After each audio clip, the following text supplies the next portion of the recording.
Well, just another step or two further on. So I've relieved both liners like this. So you can see that this has just been sanded away, and this now clears the crank web. Same with the other liner that's currently on the engine. And good thing is that it doesn't. Well, it clears the crank, but still doesn't go over the chamfer and onto the plating. So that chamfered part there isn't plated. That's just bare aluminium. And the below the chamfer there, you can see the shiny bit with my finger. That's the plating. So I haven't touched the plating at all. Not that it matter too much because the piston, the side of the piston doesn't come down that far, it only comes down about here.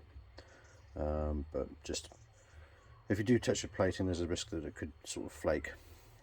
So that's that done. So that's been done on both liners. So that clears now. So I've just done.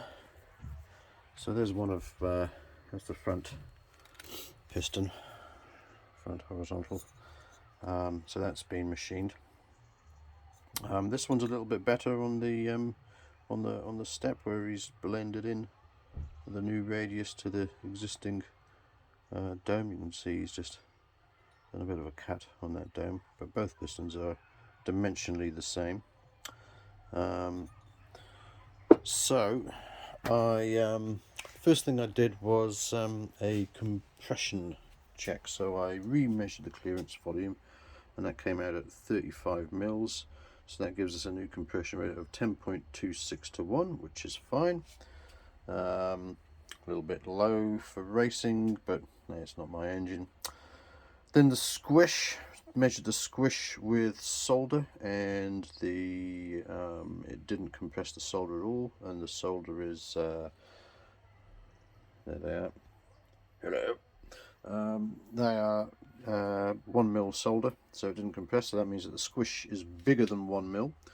So I would just roughly measure the squish with a vernier, and it comes out to 1.7 mil. So that's measuring from the top of the spigot to the new squish band on the piston.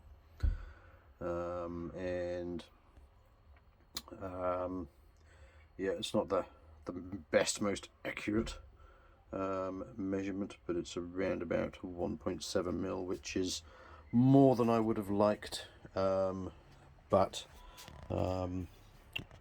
not much I can do about it now, really. So maybe I've taken that 2.4 I calculated, so maybe I've taken a bit too much off that. It is a calculation after all, and I forget how I worked out. I worked out that there was 1.34 mil. I worked out it was 1.34 mil. The piston was coming above the liner, and I've taken 2.4 off, so you would think it would be about a millimetre below, but it's 1.7. Now the only reason I can think of that I did cock that up was maybe when I took this measurement I didn't have the base gasket in, and now I have the base gasket in, but the base gasket is only 0.3, so that would only give us an error of 0.3. So anyway, this is the great thing about engineering, is there are surprises all along the way. So in summary, 10.26 to 1, 1.7 of squish, that's fine. And then I did the plasticine check, so I looked at the squish just to get an idea of the thickness of the squish. Then also I put some putty around the dome, sides of the dome of the piston, and we've got plenty of clearance. It has actually squished it, but we do have plenty of clearance. Got about 2 mil clearance there. Our squish looks pretty similar all around, and then there you can see the divot made by the spark plug.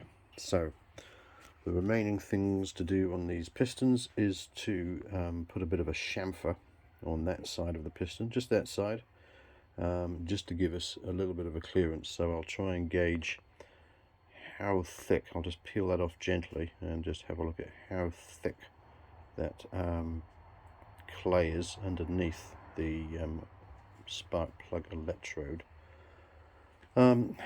Basically, obviously you don't want it to touch, that would be the worst thing, but you do want a clearance there, because otherwise it's going to cause a real hot spot on that part of the piston, because you're going to have the spark going off at something like 32 degrees before top dead center. So it's going to spark, depending on what speed the engine's doing, at probably something about there.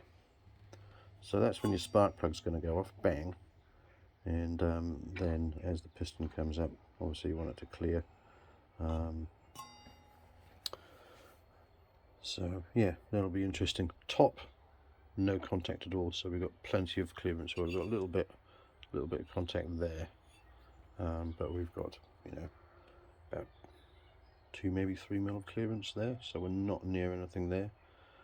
Only remaining check I've got to do is just quickly do a static valve check, basically, just to make sure I've got enough valve to piston clearance, but I will do that later and do another vid. So next is yeah, modify these pistons, file them down basically to what I think they'll be somewhere near, and go from there.